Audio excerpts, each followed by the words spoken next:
Good morning, Captain Phillips. My name is Cadet Leveroni, and today I will be briefing you on ROTC and its effectiveness. Next slide. Today we'll be going over the problem statement, problem background, the assumptions that we made, the course of actions that we're going to take, the pros and cons of each, the second order effects, and the recommendations. Next slide. Now, problem statement. How can the ROTC training structure be updated to better fit today's military needs and structure? Now, we all have to understand that as time goes on, things have to change. We can't always be the same. And as we say, the most important idea in the Air Force is flexibility. Next slide. Problem background. The training system does not effectively meet the requirements of the military. And although cadets get a taste of what leading large group of people feels like, it does not properly translate to active duty. And by saying that, what I mean is that over the years, I've noticed that in the ROTC classes, the main topic is leadership. And I understand why that is because our main responsibility is to lead people. But I've noticed that throughout the years, the topic often does not change and we cover the same exact things. Yes, from one point of view, it makes it easier for students because I don't have to learn the same thing. It's always constant. But from other point of views, people think that it can be a waste of time, that we could be doing something better with our time. Next slide. The assumptions that we're going to make for this problem statement are that additional funding needed is available in ROTC, and that Air University is able to handle an expansion of the program requirements. Next slide. Now, there are two courses of action that we can take. The first is to integrate a new system within ROTC that requires cadets to complete a internship program in a Air Force base to learn how everyday active duty life works.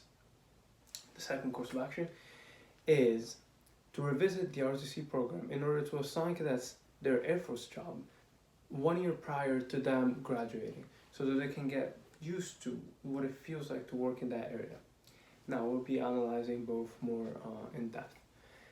The first one, it would integrate an internship program, meaning at least 1 year before a cadet graduates, hopefully in the summer, they will be able to go to an Air Force base almost like field training, but not in a field training type of scenario.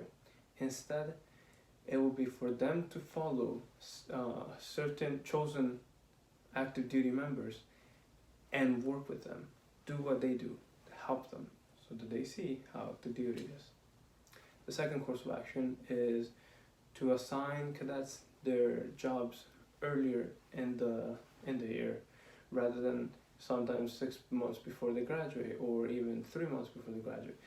You assign the jobs earlier, hopefully 1 year to 1.5 years earlier, so that they can start studying or at least getting used to the idea of what their job is, to start doing research so that they know what they're going into. Next slide. Now, there are pros and cons to both ideas. Mainly, the pros are we can improve the cadet experience in ROTC. We can better prepare cadets for their jobs in active duty. We would allow cadets to familiarize themselves with their jobs prior to going to active duty.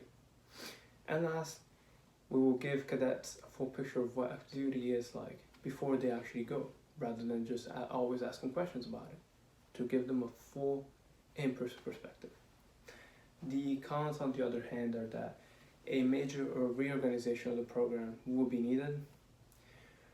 The requirements for cadets to graduate would increase due to this internship program, and more personnel will be needed in order to manage this new system.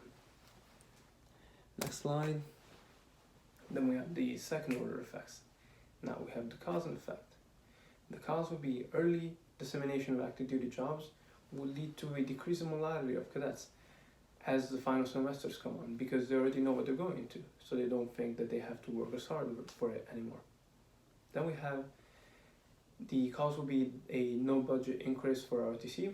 This will lead to fewer cadets receiving scholarships due to the fact that the funds already in the possession of ROTC will be relocated for the new purpose.